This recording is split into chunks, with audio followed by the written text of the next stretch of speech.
Welcome everybody to another episode of Fantasy News. I am your disheveled goblin host Daniel Greene, and today I'm happy to say that we are resuming the voting for what book I read next on Patreon. Sorry that got put on hold while I was moving, and also due to the fact that movie reviews just haven't seemed to be too popular with the general audience, we're also going to be just moving those over to Patreon because I end up occasionally losing subscribers with them here, and I get it because you come here for book content. Speaking of, though, later this week, I will be reviewing The Sword of Shannara by Terry Brooks, my first Terry Brooks book, and now I can officially say I've done the trifecta of Terrys. Gotta catch them all, it's you and me. But without any further ado, let's go ahead and jump into the fantasy news. And with the new structure of fantasy news, we're not going to be starting immediately with a cover reveal, but instead some big book news. And that's going to come from Matt Dinniman, the author of Dungeon Crawler Carl, who took to the social medias to post. So, with Amazon's KDP, it turns out you can't do a paperback pre-order. You can set an advanced release date, but not an actual pre-order. Screw that. It's ready. Let's rock. Dungeon Crawler Carl, Book 7, This Inevitable Ruin, this 722-page, 270k word paperback, brick behemoth of a book is now available in print. And yes, it is by far the biggest Dungeon Crawler Carl book. But the ebook will still be available 11/11/2024. The audio is still 2/11/2025. And as a big Dungeon Crawler Carl fan, I was of course thrilled to see this. I also kind of enjoy the criticizing Amazon and Kindle angle of it as well. Whole other context and videos about that here. But there was also a little bit of me that was worried, because everything I've ever learned about publishing is how important it is to have your pre-order be quite long, have it build among your audience so that when the book actually comes out, you can carry a built wave to the top of the charts. But Matt Dinniman seems to be proving that belief wrong, because Dungeon Crawler Carl apparently peaked at number 9 in books for its 7th entry, which, no, not 9th in Lit RPG, not 9th in fantasy, 9th in books on Amazon. God damn! Oh, as of recording this, it is actually at 8, and it could even climb higher. I will keep you up to date with the editing. I'm very annoyed with myself because I actually did see it at number 8 while I was recording this, but by the time I got around to actually editing, it had dropped back down to 10, and I had forgotten to take a screenshot. So, I have no evidence for this aside from believe me, and congrats to Carl and Donut for getting even more viewers. So a massive congrats to Matt Dinniman. I hope this is also a trend we see continue where longer artificially extended pre-orders for books can be condensed a little bit, or perhaps this is just a flash in the pan success for a book that has had specifically such a strong online following. Only time will tell. But now, let's move on to news for another Terry Pratchett, because we have gotten the headline that Terry Pratchett's finest novel, okay, that's a hell of a claim to make, but we'll discuss that later, is set to become a Penguin Modern Classic. What that means, Penguin Modern Classics are a marketing thing they do, but it's one that I think is worth keeping track of, where they take books they have published, they have the rights to, that have been substantial within the zeitgeist of the literary space, and give them a little bit more of a premium release, following a style that the rest of the Penguin Modern Classics usually have. It's a bit more held back and less colorful, so I'm curious to see what the actual cover for this Terry Pratchett Discworld book is going to be, and that Discworld book is going to, of course, be Night Watch, which, controversial opinion, if I was going to say his best book, for me it would be going Postal. But the 29th novel of Terry Pratchett's Discworld series is going to include a foreword by Rob Wilkins, and an introduction and annotations by Dr. David Lloyd and Dr. Daryl Jones. And just a little bit of behind-the-scenes baseball. Frustratingly, the one article I'm able to actually find on this, I think, is AI written because it just randomly throws in factoids. I'm trying to decipher what it's even trying to communicate, because there's no release date set for this special edition of Night Watch, but there is the random factoid that Terry Pratchett Day is set in March due to that was when his birthday was before he passed. And I'm like, cool, I'm glad that that factoid's in there. Does that mean this is coming out in March? Because in no way, shape, or form is that factoid connected to information above or below it. His novels have been widely adapted for stage and screen, and he was the winner of multiple prizes. Terry Pratchett Day is marked on the author's birthday. He died in March 2015, age 66, from complications of Alzheimer's disease. And then it just goes on to have a random quote from someone involved in the Terry Pratchett literary estate. And it's like, guys,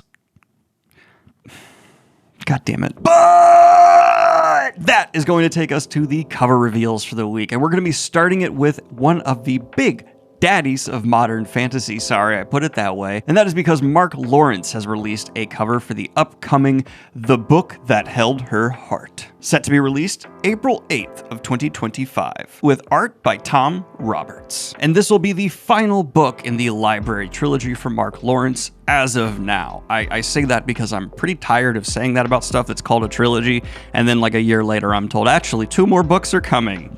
So it wasn't a trilogy. For those curious, the library trilogy follows 2 strangers brought together in an infinite library who must discover mysteries that are abound. I haven't personally read them, but I've talked to people who have, and they seem wonderfully different for Mark Lawrence, and I do want to get to them. But for this specific cover art, it follows in the trend of bringing the infinite library to life we've seen for the rest of the trilogy, but this might be my preferred use of color for any of the covers we've gotten so far, and to me looks the most infinite in a way. So wow, that looks so cool. But even though it's an infinite library, you know what I know they don't have? This set of the Wheel of Time, baby! Only I have it. It was made by Nerdforge for me.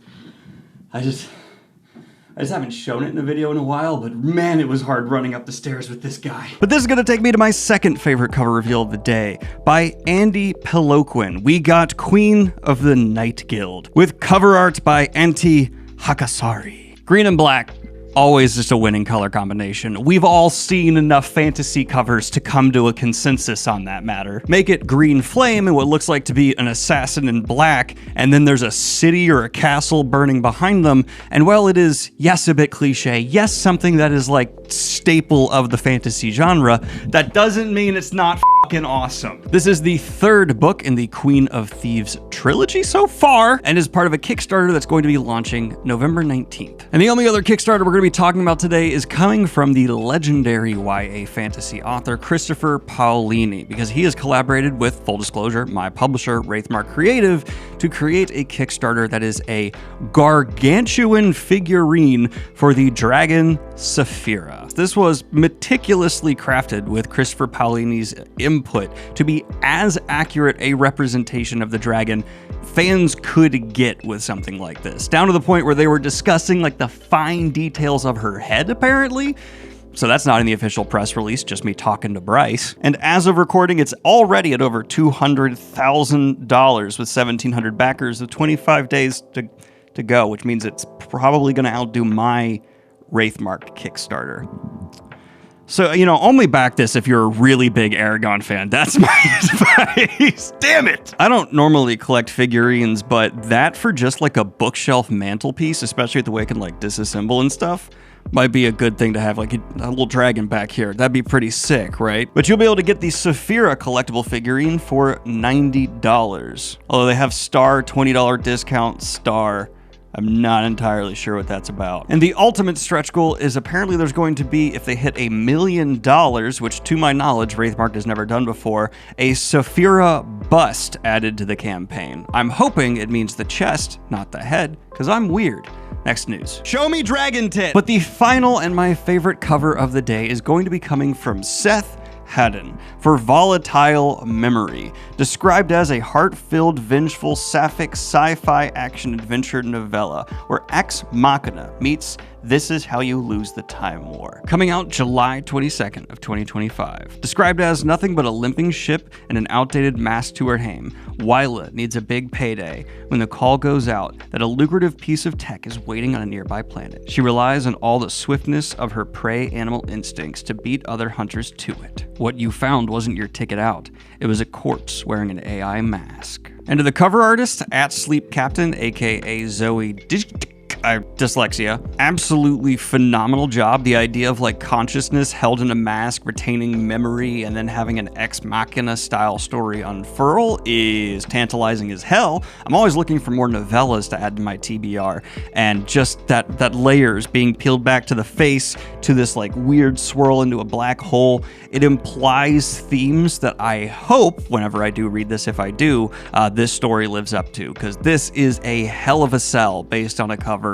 Big fan. And there's something about this that reminds me of some of like the weirder sci-fi covers we used to get back in like the 70s and 80s more commonly. So I don't know, it's just wormed its way to be my favorite cover of the day. And obviously with one of my favorite books being This Is How You Lose the Time War, sold.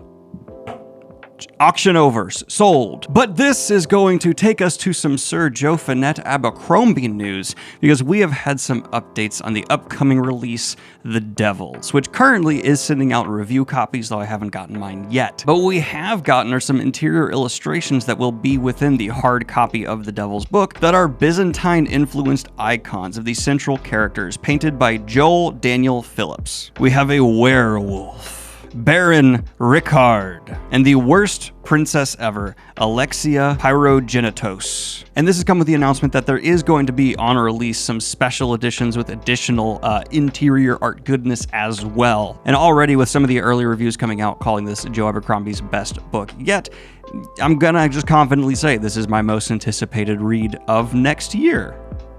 Yes, I stand by that. But in additional book rights news, we have had it announced by Grimdark Magazine that Grimdark Magazine has acquired the world rights to Richard Swann's first Von Vault prequel novella. That's right, the series that started with The Justice of Kings, continued with The Tyranny of Faith, and ended with The Trials of Empire, is going to be publishing a novella through Grimdark Magazine. This is unrelated to Grave Empire, which is a book taking place 200 years after the events of Empire of the Wolf, and set to be published February 25th. Featuring Von Vault and Bressingar, this prequel novella is looking to be published not too long after, in October of 2025. And Richard Swann said about this return, "For me, I think many of the fans of the series read about Von Vault investigating crimes and persecuting criminals was the height of the trilogy. The opportunity to return to the world of the Empire of the Wolf, this time 15 years before the events of Justice of Kings, and throw Von Vault and Brissingar back into the dark fantasy police procedural with a sprinkling of mystery and horror for good measure, was too good to pass up. I'm really excited to partner with Grimdark Magazine to get the first of these novellas out into the world." Noting there, the first of these novellas. But in the last major piece of book news here today, I'm happy to say it looks like another fellow YouTuber is going to be releasing an epic fantasy novel. That is going to be Lord of Blackthorn, Book 1 of the Blackthorn Chronicles by Jason Kingsley, aka you probably know him as Modern History TV. And he described this story as a young, naive knight manages to accomplish a great task for a king and is given a reward of land off in the borderlands, but that turns out to possibly be more of a curse than a gift. And judging based off the way it's discussed, the level of detail we're getting, and who the author is, it seems to be this is going to be something that people who enjoy fantasy that it leans more into historical realism should be keeping an eye on. I think that is going to be the target market, and it seems very intelligent for Modern History TV, as I often think of this individual as, to have written a book that so much seems to target their audience. But from here, we're going to slip into the wider entertainment news, and oh boy, this is going to lead us to an article that I just want to take a moment to talk about, because The Hollywood Reporter posted, Game of Thrones movie in early development at Warner Bros. The studio has been quietly developing a film based on George R. R. Martin's fantasy universe as HBO/Max and Warner Bros. Increasingly cross-pollinate the company's big fantasy titles. But it then goes on to say that there's been basically no actual progress here, specifically quoting, "Multiple sources describe the project as very early stage development with no filmmaker, cast, or writer yet attached, but the company is keeping on exploring the ideas of Westeros invading cinemas." I'm sorry, Hollywood Reporter.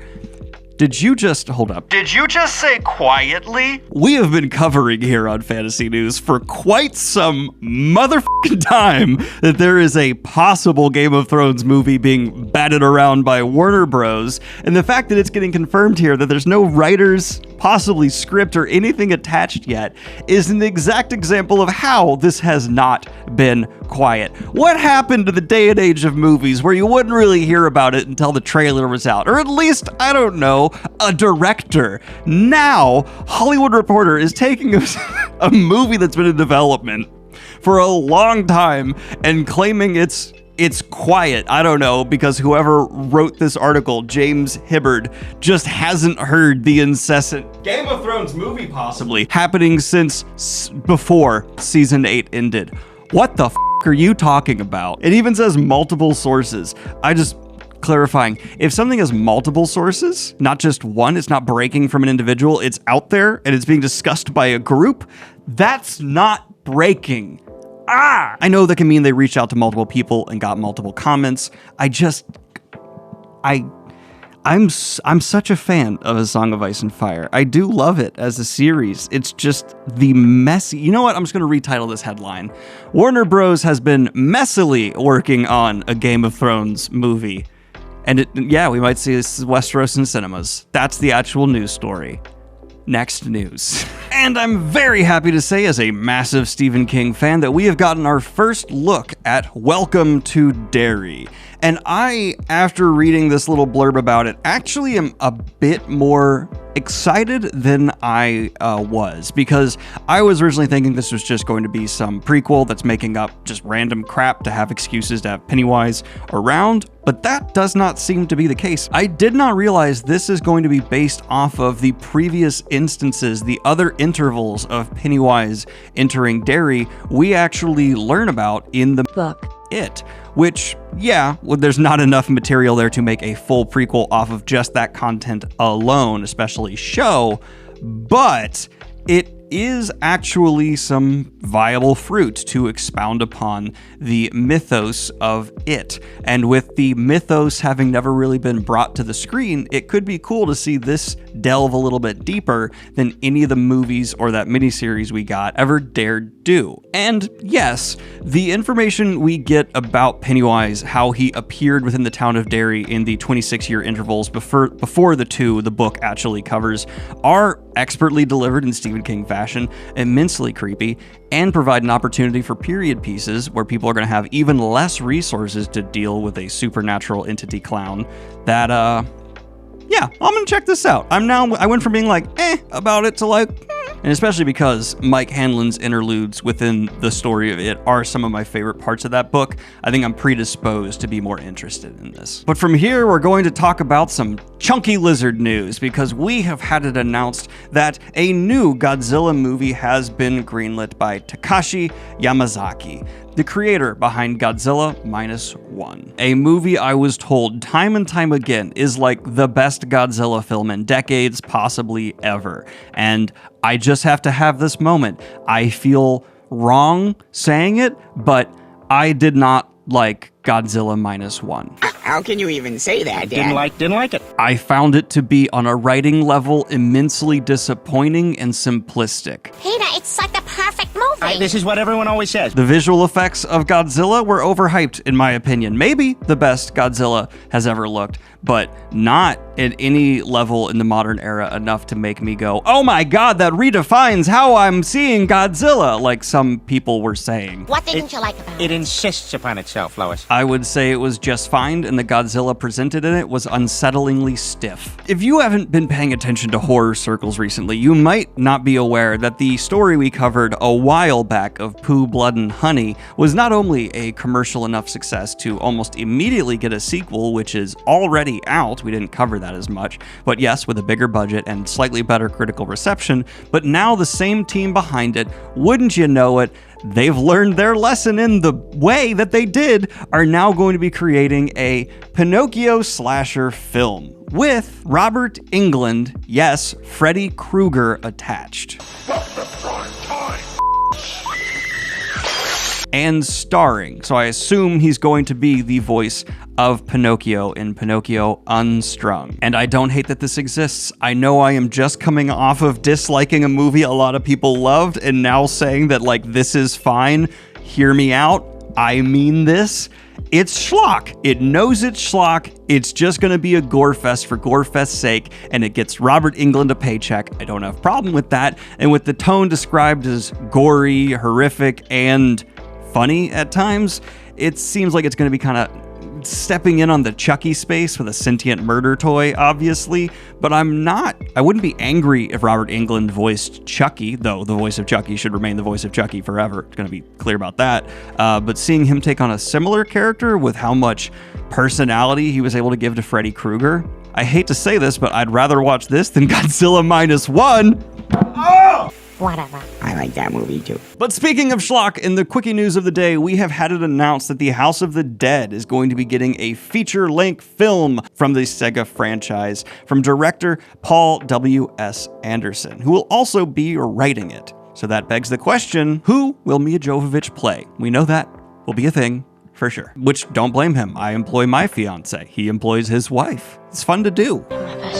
Ending the quickie news just as quick as it began, we've also had the season 2 of Squid Games trailer drop. And today's indie pub promo is The Citadel of Bureaucracy by J.D. Mitchell, illustrated by Matthew Herring and Mason T. O'Hallahan. Pitched as part story, part game, this is a book in which you call the shots. The Citadel of Bureaucracy holds dark and dangerous perils for civil servants unprepared for its labyrinthian cubicle walls. But enter you must. The Albatross pay system has shorted you, money's tight, and long hours have left you ragged and in desperate need of a vacation. You've just got to make it through one more day.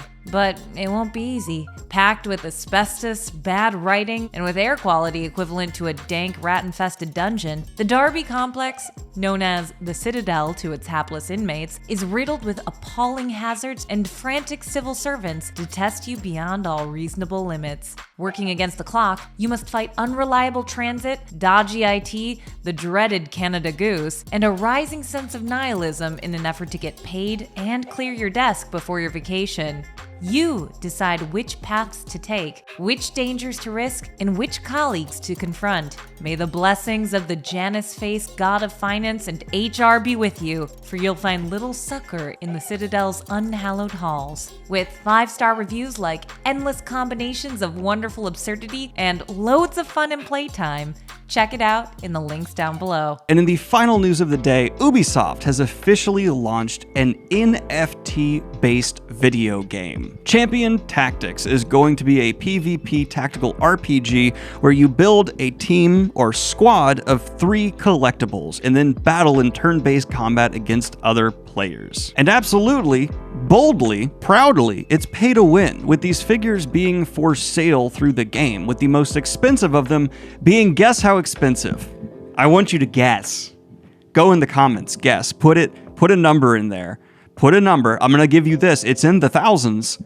And put your guess. Was your guess $65,000? Was it? Was your guess that for this game of NFTs, they're asking for $65,000 for the best playable figurine? I assume the best. If it's not, what the fuck? $63,000. I'm so sorry, but that's the Swift Zealot. But don't worry, some of them are as cheap as $7, which is, I want to emphasize this very firmly, still not cheap for this. But many others also range from the $25,000 range, and a bulk of the higher end ones be in the $300 to $400 range. If that seems like a ripoff though, don't worry, it's free to download the game. So it's not a ripoff at all. And if you are concerned of whether or not this company is making sure to do everything right in terms of launching a game, really dot the T's and I's here, they apparently included a 18+ rating for the game in the trailer, despite having never sent it off to receive a rating. And that apparently appeared in the trailer in error. They've also not gone on to address the frequent use of scams or anything along those lines in the NFT space, in my opinion, allegedly because this is a scam. And even this article from IGN notes that Ubisoft seems to be kind of quietly launching this game, not trying to make it like heavily associated or affiliated with their brand. But don't worry, Ubisoft, I'm happy to do that for you. This is an Ubisoft creation, publication, and something they're proud to put I assume, otherwise they wouldn't do it, their company name and reputation behind. I mean, just hear this quote from them about the game. Our shared goal is to explore new ways to play alongside, bringing more value to players based on empowerment and... Hi everybody. Originally, this story ended with me fake vomiting and just really like for the joke, letting it play out for too long. But upon watching it back in the edit, I can make a pretty remarkably accurate fake vomiting noise, and it was just upsetting. So instead, I'm just going to end this video by saying thank you so much for watching this episode of Fantasy News. Like and subscribe if you have not already. And if you want to vote on what book I am going to be reading next, the voting is currently going on in my Patreon. It's actually pretty neck and neck right now. And I'm kind of happy that I swapped out this ending because there hadn't been one cell phone insert yet in this Fantasy News. And that felt a bit wrong. Have a good one, y'all. Peace.